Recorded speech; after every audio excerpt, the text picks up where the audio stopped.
everyone. Welcome to another episode of Page Turners Plus.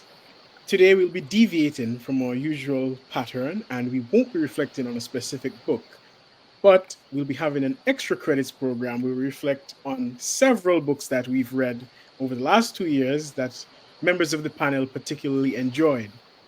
Before we get into our discussion, however, we're going to ask Kesua to speak briefly about some literary giants who have left us recently.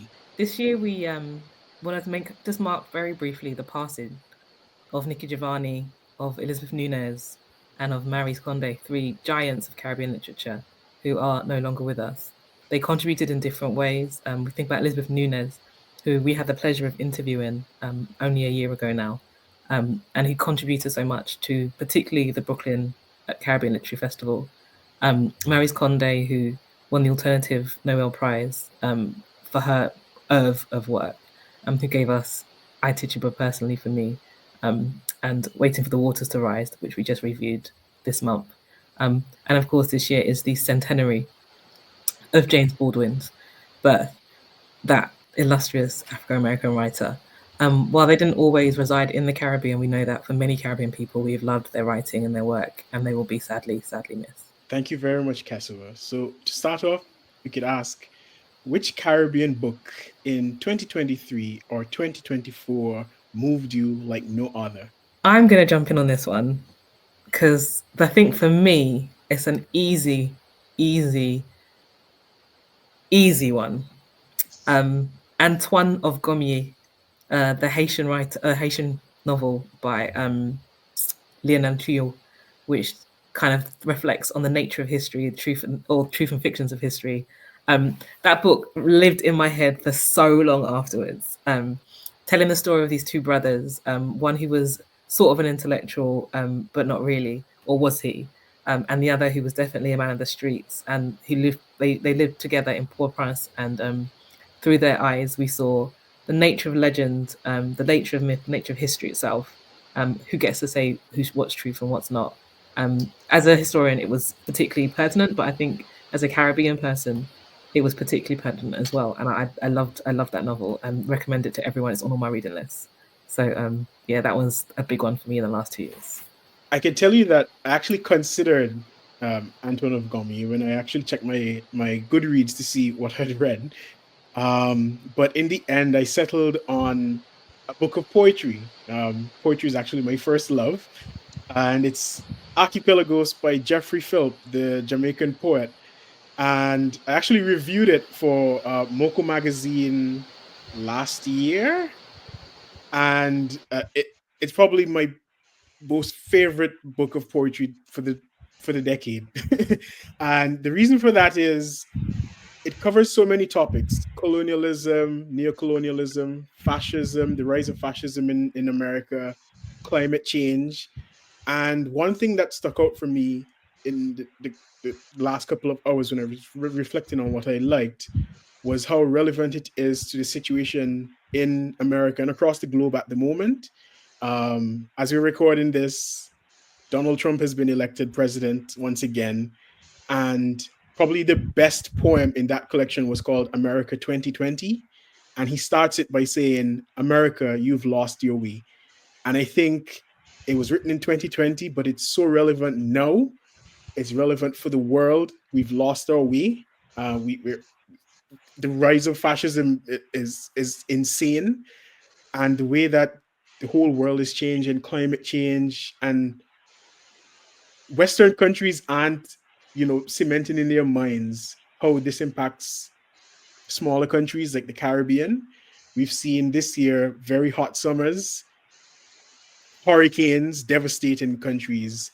And in another poem that he did in that collection, he mentioned that the same trade winds that brought our ancestors over here forcefully are now the trade winds that form part of the hurricanes that destroy us. And so that's why I definitely had to go with that book of poetry. Not often we speak about poetry in this program, but I had to mention it. That's true, Roger. We don't speak about poetry very often, so I'm glad you got your opportunity. Kesua, I would like to sort of choose two, but one I believe it's because of the author, Astrid Roemer. I am in love with Astrid Roemer. I absolutely must tell you that, right? And funny enough, I just met someone from Suriname, a couple of days ago. And we were talking about the things that Astrid Roemer talks about, the experience of Black people in that Dutch colonized state. And because well, Roger, Paul, and myself, we're all English colonized, right? Well, I think Kessel, you got a bit of French, but not often do we get the experience of the Dutch, right? And I think that's what draws me to Astrid Roemer's writing, and Off-White is no exception. But why I say I wanted to choose to, a book that I like very much is the one we just did, I'm Alive. I just like the simplicity of it. It was a powerful book that you could have read in one night. I mean, I took a few nights to read it, but I'm just saying 126 pages, I think it was. And having met Kettly Maz, I just thought, we are so blessed in the Caribbean with such powerful women writers. I mean, I'm sure there are the men writers too, but I'm just blown away by the power of the narrative, the power of that they hold at their fingertips or in the pen, figuratively. So I'm Alive and Off-White. This is me going extempo here, but I just want to mention how amazing Page Turners Plus has been, because we've covered Suriname, Haiti, Guadeloupe. We're exploring literature that people in the English-speaking Caribbean generally don't get access to. And I think it's quite amazing that we're raising awareness of these books. Sorry, Kesua. No, it's something I'm really passionate about, reading as widely and thinking about the Caribbean in all its contours, way beyond our typical borders. So I'm really glad that's something that we do on this show. I was just going to echo and say, Astrid Roemer's On a Woman's Bantness was going to be my second choice. I loved that book. I loved it. It was so wonderful, like you say, to see a different country in the Caribbean feel so very familiar, but just a different world. And I think it's also the first novel that had a really strong queer theme in the middle. In the character that we'd read, I think on Page Turners, and it was really well done as well. Yeah, so I was echoing, if we can have two, then that would be my second choice. It's a close second. It's not a far away one. On that note, one that stayed in my head is Patricia Powell's The Pagoda. Patricia Powell is a Jamaican writer. For years, I refused to read that novel because I hated her first novel. And so I didn't want to read anything else that she'd written. This was a good experience for me. It taught me humility. And it's a powerful novel. The protagonist is a trans woman. A trans man. It's set just about 2 generations after emancipation, when we had the first influx of Chinese people into the Caribbean to replace the Africans who had left the plantations. He did not come over as a plantation worker, but he came during that era.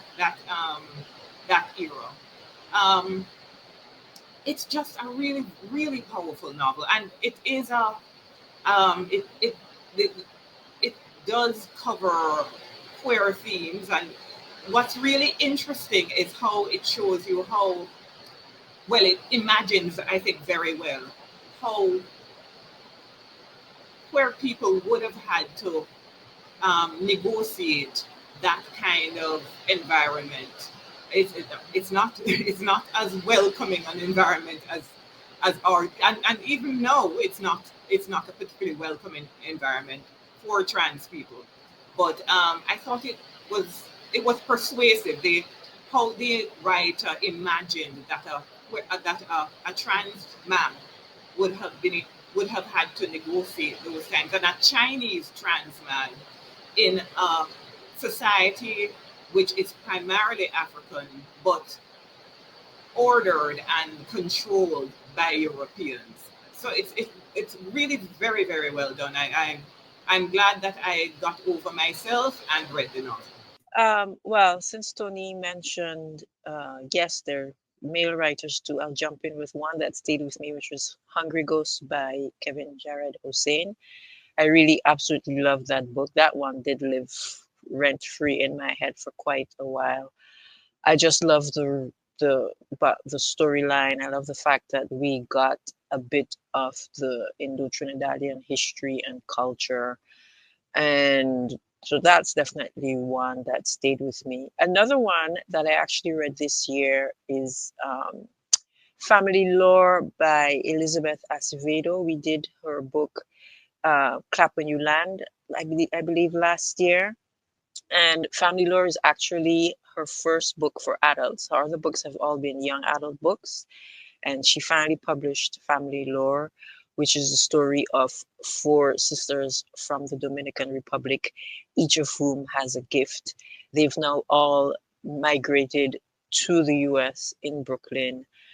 And one of the sisters has announced to the family that she wants to hold a living wake, and things kind of spiral out from there. It talks about generational trauma.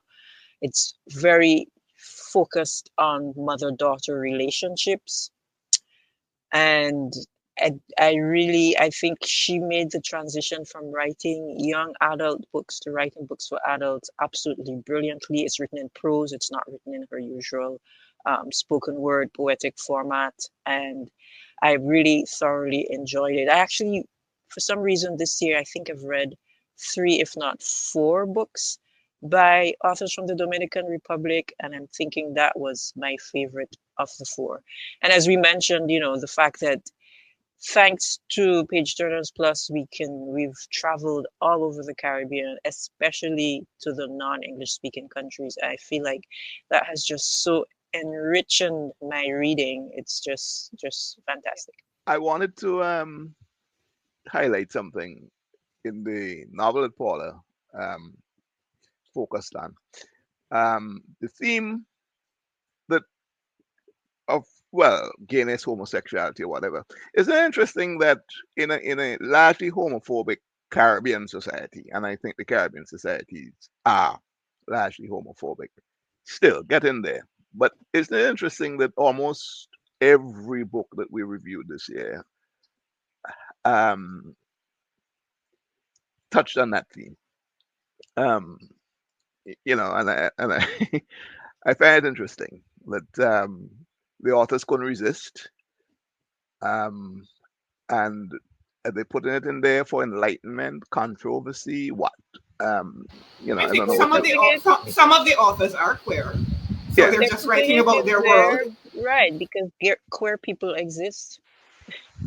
So Since we're talking about non-English speaking books, and we mentioned the Dominican Republic, I want to mention In the Name of Salomé by Julio Alvarez, which I read because we had read, oh gosh, I've forgotten. Neruda on the Park? Neruda on the Park, and Neruda on the Park mentioned this novel. I'd never heard of the novel, and because I saw it mentioned, I read it. It's one of the most magnificent novels I've ever read in my life. wow. Yeah, I have a very short list of books I love the most, and that joined that very short list. So I That just wanted to mention it. that's Julio Alvarez in The Time of Butterflies and How the Garcia Same, Girls Lost Their same Accent. author, Oh, and okay. I will tell you that I don't love all of Julio Alvarez's work, but Right. that one is magnificent. Putting that on the list for sure. But Tony, I actually wanted to pick up where you left off because, and we didn't cover it in our reflections, but Babacar and Waiting for the Waters to Rise, and when you mentioned that in terms of queerness being a theme throughout a lot of the novels we did this year, that was a theme that was in Maurice Conde's Waiting for the Water to Rise, and you got the impression that Babacar was fighting with coming to terms with his sexuality. I got the impression he was a bisexual man, but he lived in a society where he wasn't sure how receptive the people he loved would be to his love, which a lot of queer people face throughout the world, right? They're not sure how people who they love would react to their love. I see Kesso looking a little puzzled. The fact that you have announced that Babacar was a suppressed bisexual. I mean, that's not how I read him at all. That isn't how I read him. I saw that. I got a little vibe there, Roger, that there was something going on. But he said it in so many words that he was in love with Hassan. He was in love with Hassan. He said he was in. So what is there? What's controversial?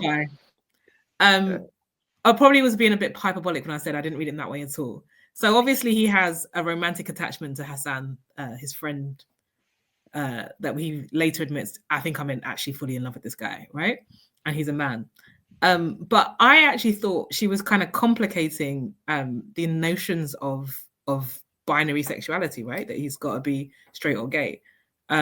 Because he never, unlike Village Weavers, I think, where you get the sense in Miriam Chanty's novel that this is somebody who's suppressing their own natural kind of feelings for someone, because of all the reasons that you mentioned, Tony, this idea that like it's not going to be accepted socially, they have to come out on their own terms. And that you felt like that character in her novel was very much experiencing unrequited love for another woman, right? As a female character. I didn't get that same sense with Babacar. With Babacar, it felt more like he had had a friendship that was so deep, it had kind of manifested itself in a kind of romantic attachment. And that didn't make him necessarily queer in the traditional sense. And she's kind of complicating that, this idea that, like, you know, people can feel things without necessarily, and that's not to say that he's super straight, right? It isn't necessarily that he isn't queer, but I just didn't think it was necessary that he's a suppressed gay man, and in another context he might come out. I didn't feel that about him. I just felt like he had this really amazing attachment, because he doesn't have that for anybody else, right? He doesn't feel the same way for Mova. He doesn't feel the same way for like the other characters. It's not like he's got an attraction to men generally, and it feels like it's a special thing that he has with Hassan, and she's just being real about that can happen. That's why I said I didn't think it necessarily was it's kind of like On a Woman's Madness, because, you know, Astrid Roemer is saying that, you know, she didn't really classify it as a queer story, or that, you know, the protagonist, whose name escapes me, was necessarily queer. She just loved this woman. So I guess it's a similar type of scenario. Yes. So to move on, were there any books, and you could list up to 3 if you want, by Caribbean authors or other authors that resonated with you and you'd recommend, and why? How much time do we have? But only 3, you said. All right, I'm gonna go with I've really thought about this one. 3. So in no particular order, but I think there is a secret order. But in no particular order, possibly one of them is Aisha Malik's The Movement. So I first came across Aisha Malik with this kind of funny running kind of Paula and Francie, you'd hate it, right? It's this kind of chick lit from this like Muslim woman who's like trying to do life in London as a single girl. But I love this character. Sounds very similar to Queenie, doesn't it? No, because it's good. Yeah. Absolutely not. But The Movement is a completely different kind of novel. It's a very serious kind of, I've heard it described as an ideas novel. And it's about this character who decides to like become silent when they're expected to be a spokesperson. And I don't want to bore you. I almost don't want to spoil it for you, but it's absolutely brilliant. It's one of those books where you read it and you're like, raw, I have to sit down and think about this, you know, for like an hour. And then you come back to it next week and you're like, wow, I'm still thinking about this book. Like just, it was really, really. I'm excited. Really cool. I'm excited just hearing you talk about that. I have to read that book. A brilliant novel. Very different from the light chick lit flick kind of one which I thoroughly enjoyed, for the record. But a very kind of not serious as in boring, but really thought provoking, really like cerebral, reflective, deep. About kind of how we use our voice and when we use our voice, and how our voices can be manipulated if we don't use them well, do we actually have to lose our voice, and what happens if we don't, and social media, and it's just about all the big things, lots of ideas in there. and a brilliant novel. Another one that I really liked was Big Beautiful World by Karen Lord. That was my first entrance into the world of speculative fiction, and I've read a couple of books since then because of it. So I'm naming it, not because I secretly love it. I did love it at the time, and it's a new favorite book, but because it really opened my eyes to this kind of, to this new field of literature that I hadn't really engaged with previously. And I did actually like it as well. It was a really great book. And to bring the Caribbean into, so that was probably two of mine. I think there's a third one, but I can't decide between the third one. So I'm going to let someone else speak. We've read a lot of speculative fiction. You're thinking about sci-fi, but this One Sky Day is speculative fiction. We've read lots. I can't remember right now. The three that I would recommend are all nonfiction. How the Word is Passed by Clint Smith. Harvesting Haiti by Miriam Chauncey.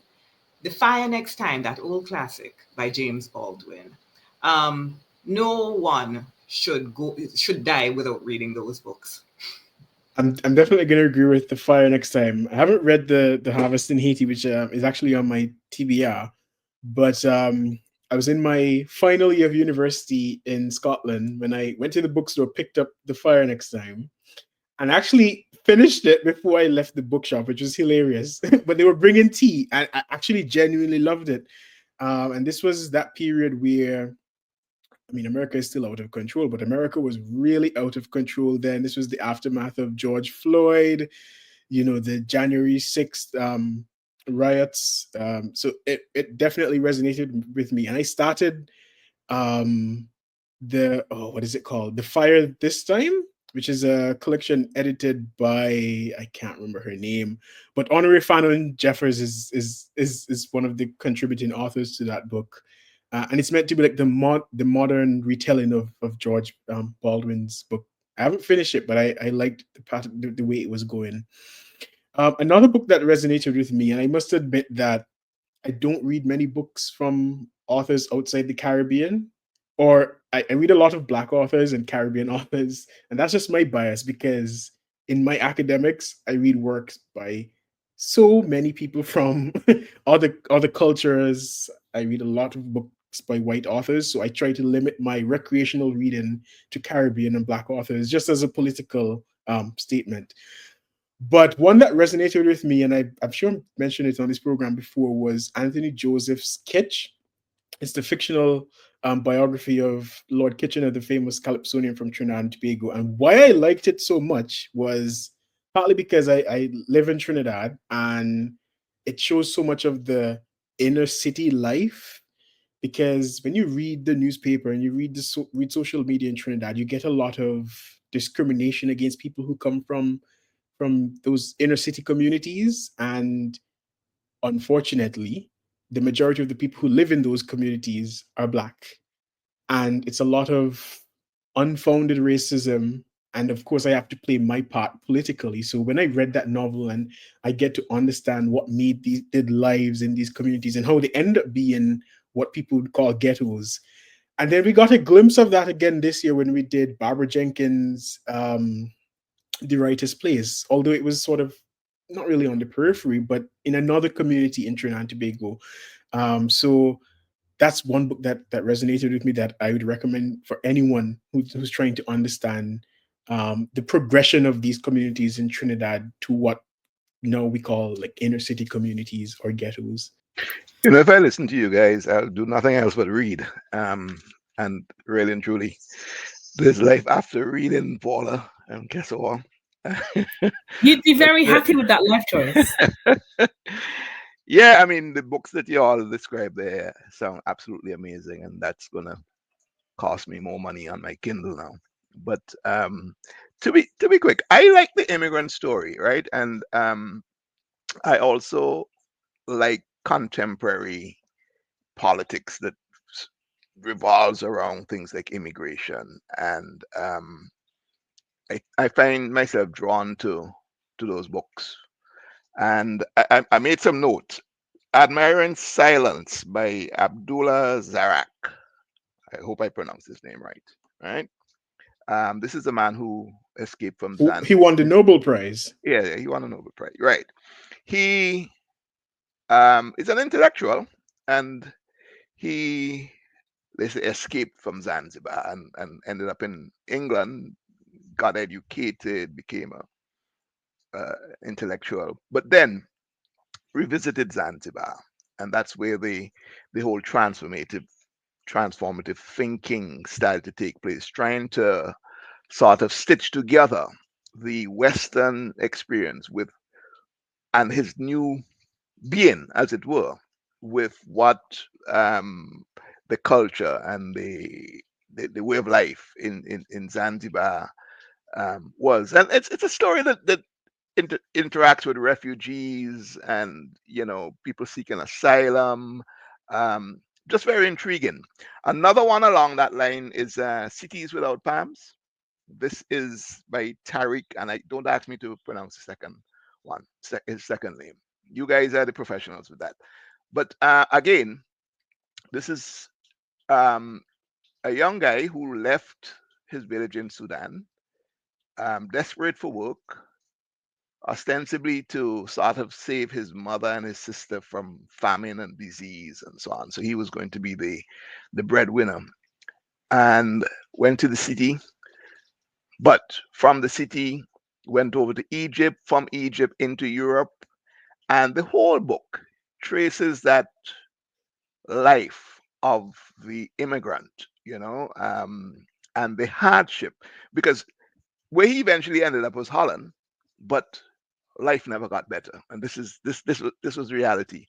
How immigrant laborers are abused, exploited. Those are books that always grab me. And the third one, quickly, to give Francine a chance, this has nothing to do with necessarily immigration. Now, this is When the Emperor Was Divine. It's a American Japanese author. Her name is Julie Otsuka, and it is a World War II story where the Japanese living in America were rounded up because, remember, they were seen as the enemies and they were sent to internment camps. And so this is a family who narrates, through the book in different parts about their perspective, their experience on an internment camp, and then what happened after, when they were let back into society, if you want to put it that way, but the discrimination that ensued, because you can't hide being Japanese, just like how you can't hide being black, right? So and so the discrimination that they experienced, because of how the Japanese were seen in World War II perspective. So those are my three. Well, it's so funny that you mentioned that book because I just not even 2 weeks ago finished another book by Julie Otsuka called The Swimmers, which was really good. And also she mentioned the Japanese internment as that in that book as well. So that's funny. I'm gonna have to read that other one too. Um, I was actually going to recommend three fiction books, but Paula got me thinking about nonfiction. You guys are going to be surprised to hear that I'm going to recommend a nonfiction book. But I recently finished Sister Outsider by Audre Lorde, and it just completely blew me away. Those essays and speeches from the 70s and 80s. And that book had me in a chokehold.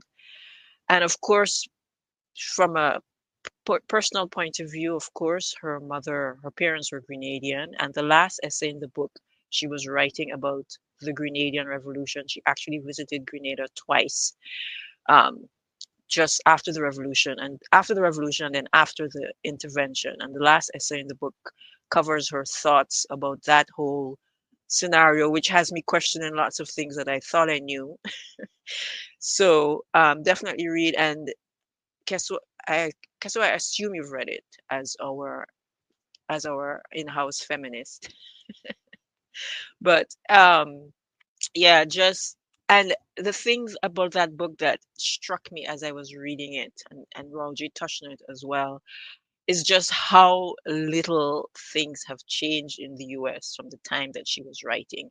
I mean, she was writing, right after the civil rights movement. So, she's covering racism, she's covering feminism, and a lot of the things that she talked about, I was like, this stuff is still happening, and it's probably gonna get worse again now that Trump has been reelected. So that's a definite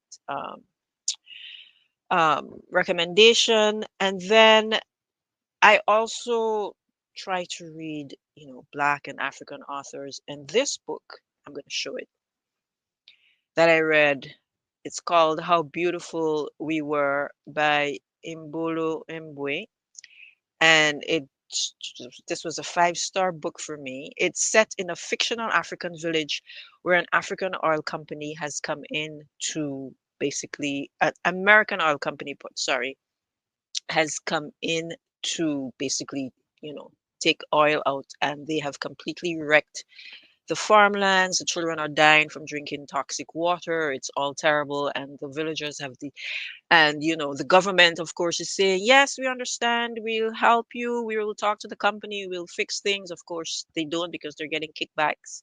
So the villagers decide that they're sick of it, they're fed up, and they're gonna fight back. And the story is basically about how they fought back against this terrible thing. And then the third one is gonna be a bit of a lighter read. I don't know if you guys have ever read anything by James McBride, but earlier this year I read The Heaven and Earth Grocery Store by James McBride. It was the winner of the National Book Award in the US. And it's just a story that I just absolutely love. It's set in the 1920s in a small town in, I believe, Pennsylvania, where the community is made up of Jewish people and Black Americans. And it talks about how these two communities live together. The story starts with an investigation. The police are investigating a possible murder that occurred back in the 1920s. The story starts later, and then the book goes on to talk about this. And it's all centered around a young deaf mute boy that the community is trying to protect, because the social workers are trying to take him away from his family and put him in an institution. But it's just beautifully written with characters that you're gonna love. It addresses really serious issues, but it's really funny. It reminded me a lot of Caribbean communities, just the way there was there was the grocery store where everybody would go and hang out, and that's where they would learn about things happening in the community, and everybody had nicknames, and it's just an absolutely beautiful story. So that's my third recommendation. Thank you, Francine. So your second recommendation was actually a book by an African author. An African How Beautiful author, We yeah. Were. So I could throw it to the panel. Did any books by any African authors resonate with you? Do you have a favorite African novel for 2023 or 2024? Let me jump in on this one. Tade Thompson, Rosewater. So I mentioned Karen Lord, Open Your Eyes to Quite Right You Are, Paula, science fiction for the first time. And Rosewater by Tade Thompson. When I went to, I ended up in this speculative science fiction writing festival, because I was kind of so curious about she did such a great job at that book. I was kind of curious to read more. So I went along to this Black science fiction book festival, and discovered that everybody was hyped about this book called Rosewater. And the way people were talking about it like it was the third coming, I was like, or the second coming. I was like, well, let me see what it's about then. And I heard him speak, to be fair. I heard him speak, and he was a wonderful speaker. I was like, oh, now I am interested in this book. So I get the book, and it's set in Nigeria about 100 years into the future. And there's no other thing to say other than it blew my mind, the way it thinks about... So Karen Lord's book was a really interesting meditation on the use of power, and what if it's used for good, like charismatic charm? What if it's that power if charismatic power is used for good, what could possibly happen? And I think Tade Thompson's book doesn't have such lofty aims, really, but it does imagine just a different world. What if you could heal? What if an aliens could come to heal us? So it's kind of similar in that way, but no plot twists. But it was just a great book, and very, very compelling read. And for someone that was new to science fiction, I was like, when's the second one? What's the third one? When can I get them? Really, really great writing. And then the second book I'll mention is Abidari's And So I Roar. So I fell in love with the main character in that book. And forever in my life, I'll think about Aduni. What's she doing? Where is she? How's she doing? She's not even a real person, but I think about her from time to time. How's Aduni? Like, she's just a wonderful, wonderful character. And the first book the first book is The Girl with the Louding Voice, which I strongly recommend. And then the sequel came out this year. And what I love about this, and so this is And So I Roar. And the sequel brings us back to Udini and where she is next. But it's a very cleverly done sequel because it doesn't just recreate the world and give you the next episode like it's a Netflix show. It kind of does quite interesting things. Like, so Aduni's still the main character, but we see a different side, I guess, of her world is one way of putting it. And it feels like a very I don't know how to describe it, other than a fleshed out, thoughtful sequel. But it's just more brilliance from the writer. The sequel's brilliant, and it's a brilliant book, and I strongly recommend it. And yeah, contemporary African fiction. Oh, so exciting! I'm so excited. I didn't know there was a sequel, and my sister is actually reading The Girl with the Louding Voice right now. I'm trying to get my book club to read it next year. I love that book so much, so I definitely have to get the sequel. And I already own Rosewater. It's on my Kindle. I've been wanting to read it for a while, so I guess it's gonna get bumped up to the head of that list. The only African books I read recently are classics, two classics. A Grain of Wheat, Ngugi wa Thiong'o, which is an amazing book, and another amazing classic, Mariama Ba, So Long a Letter. So Long a Letter. Of course, they're classics. Highly recommend. Well, I felt like a leper, so I had to go and pick up Things Fall Apart because I said, I can't be the only person in the world who's never read that book. You see, look at Kesso's expression. That's exactly why I told I felt like a leper. So, and as Paul is talking about classics. But you've righted that wrong, so it's okay, Tony. Yeah? I have righted that historic wrong. Okay.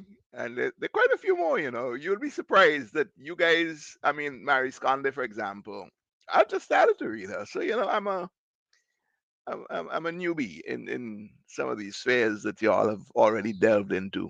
And I have no problem with that. But I can't say, Kesso, that I make any sort of deliberate efforts to read African authors. I have read the one Abdul Razak's what was the name again? Admiring Silence, and I know he's got a few more novels which I'm going to look into. There was one that Paula recommended to me, and I'm sure I spoke about it in our previous program of this nature, which was Transparent City. I can't remember the name of the author, Paula, but that book, I'm so fond of it. It was just, a book that resonated with me. I'm not going to go through the storyline now, but yeah, I'm on this new journey with you guys pulling me along on, so maybe when we do extra credit next year, I would have read about 20 more African authors, right? There's a whole continent's worth of literature to choose from. There's so much, and the contemporary ones are just great. I'm going to talk about another one that I read this year, which is called Stay With Me by Ayobami Adebayo. And it's great. It's the protagonist, her name is Yejide. She's hoping for a miracle. She's hoping for a child. It's all her husband wants and her mother-in-law. And she's tried everything, but it's just too much. And it basically goes through the story of this young couple trying to have a child, what happens when it actually happens, and it's pretty incredible. Tony, the one thing I'll say is you have got me backwards. I am not a Caribbean fiction specialist. I actually got into Caribbean fiction because I realized I was way more familiar with contemporary African literature. Okay. That was kind of the contemporary literature I was reading. I was like, I actually haven't read like anything from the Caribbean. And I kind of got really making a concerted effort to read more Caribbean fiction. And Paige Turner's is very good for helping me with that. Yeah. As the Caribbean book club was.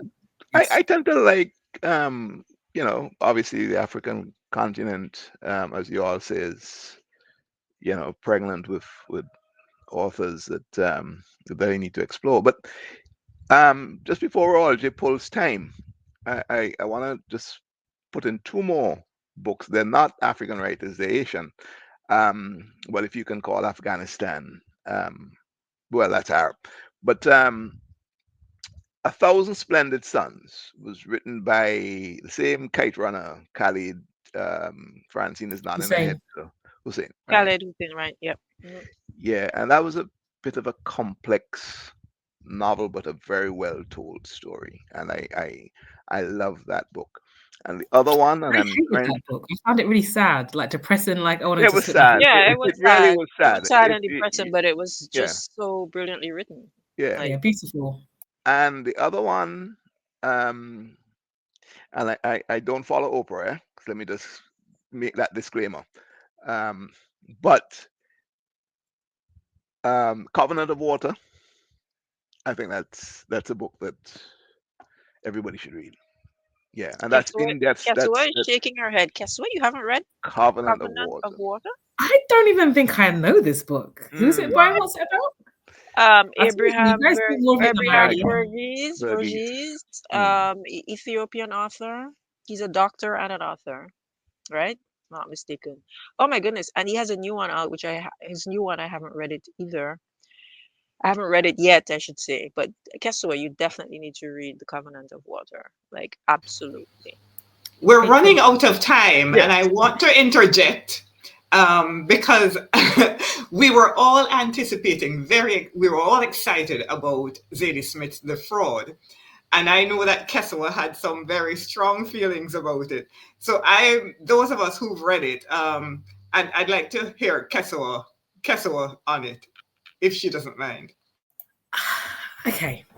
The Fraud by Zadie Smith, I think she's a brilliant writer. She doesn't need me to say that.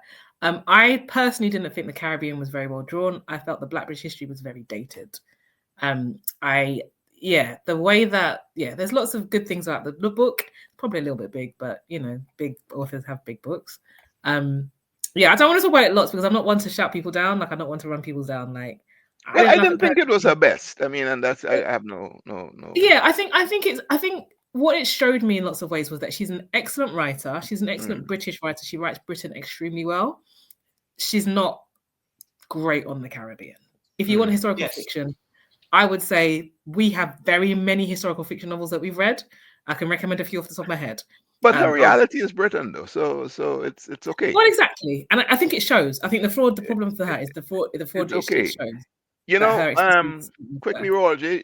Jacqueline Crooks is what was the name? Fire I enjoyed Rush. that one Fire too. Rush. Fire Rush. I actually because it was a time in England that I could have related to the dub poetry days and the basement, or the Americans will call it basement, but the crypts, that you went into to have parties. Yeah. So, but when you said Zadie Smith, Jacqueline Crooks came to mind because Jacqueline Crooks wrote something that was her, and she did it very well. And I think Zadie Smith did not necessarily do The Fraud. I mean, it was a good book, but it's. Let me just say, it was not her best. Caleb Azumah Nelson, I'll never stop talking about Open Water. And then he had the second book. Right. He has a new book, Small Worlds. Also, actually really similar to Abidare. A different novel and not a direct sequel, but very similar, mostly covers, actually. I think the covers are the thing they have most in common. But similar themes and just redrawn in a slightly different way. But I'm not doing it justice. Excellent sequel. If you think you're getting a sequel, it still reads really well. It's not actually a sequel to the first book. It's marketed as such, but it isn't actually. But it is. But his writing is so underrated and wonderful. The other person I was going to recommend strongly for the historical fiction people is The Book of the Little Axe by Lauren Sharma Francis. I thought that was really good as a novel, full stop, but also because we often think in the Caribbean about when we are swapping imperial powers, right? We're French and then we're Spanish and then we're English. And I think her novel really brought what that meant on the ground to light, I think. What would it mean to have been born French and then actually find out that you're now British and you have to live a different way from the way you've been living, and what does it mean for your family and your future and the way you imagined your life going. So I love that one for that. But the other one I was going to say also was The Secret Diaries of Ignatius Sancho. So he is a Black man from Britain in the 1780s and 90s he lives. Maybe even slightly earlier than that. It's not my period of history, as you can tell. His novel, so a St. Lucian British writer, actor called Paston Joseph, has imagined or fictionalized his letters and created this kind of his biography out of it. It's wonderful, wonderful telling. If you want to imagine what it's like to live in Britain as a Black person in the 1700s, this is the novel for you. I strong recommend. Really, really interesting novel. And good, and it's fascinating that it's written by an actor who was just obsessed with this character, wanted to play the part on stage, and did loads of research. So much so that he managed to create a whole book, which was then awarded an honorary doctorate because the research was so excellent. Wow. This is a really great read. I recommend that one. Oh, Kesua, you just reminded me that I read that the book you recommended, Black No More. I read By it. George Schuyler. Yeah, George Schuyler. Did you like it? I read it. Yeah, I did. It was funny. It was Zany. really pure satire. Like, it was really funny. Yeah, really enjoyed it. Catherine, just for your Christmas, if you wanted to entertain yourself with some toxic masculinity, then I'm going to recommend that you read a book that's written. It's a autobiography, right? It's written in the era of toxic masculinity. Actually, Harry Belafonte's "My Song." You know, trust me. Put the era aside. It taught me a lot about the civil rights movement in the States and Harry Belafonte's role in it, which I was ignorant to. And Paula was amazed that I was ignorant to it, but I was until I read his autobiography.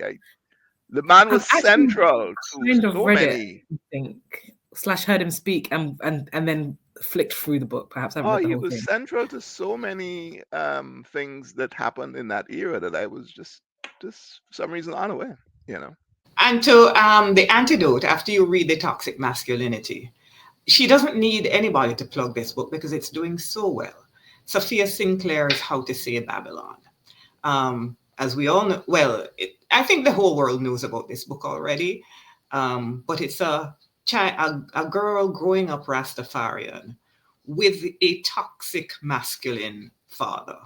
The very worst manifestations of how a person can interpret Rastafari, in terms of gender roles, etc. But it's a really interesting book, very, very honest, but with, I think, a view to reconciliation. She doesn't pretend that her father was not toxically male, but you can see she also makes a concerted effort to put in the, to make you aware that she would like a reconciliation with her father.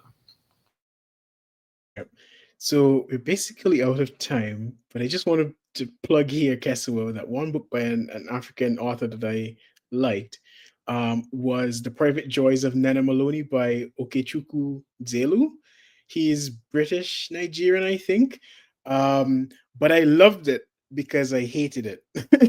and I hated it because it's a story of a white British woman who got pregnant by an African man, and she deliberately didn't tell her daughter who her father was.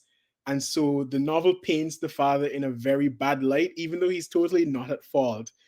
And it's his debut novel, and I hated it, but I think I loved it because I hated it for painting a Black man in that way. So I think everyone should probably read it to see if they love it because they hate it. So that is all the time we have. As you probably could tell, we could go on for ages about all the books that we've read. We always have good recommendations. The next time you see us, we'll be reflecting on Tobias Buckles, I think I have his name correct, A Stranger in the Citadel. Thank you for joining us. Have a lovely day.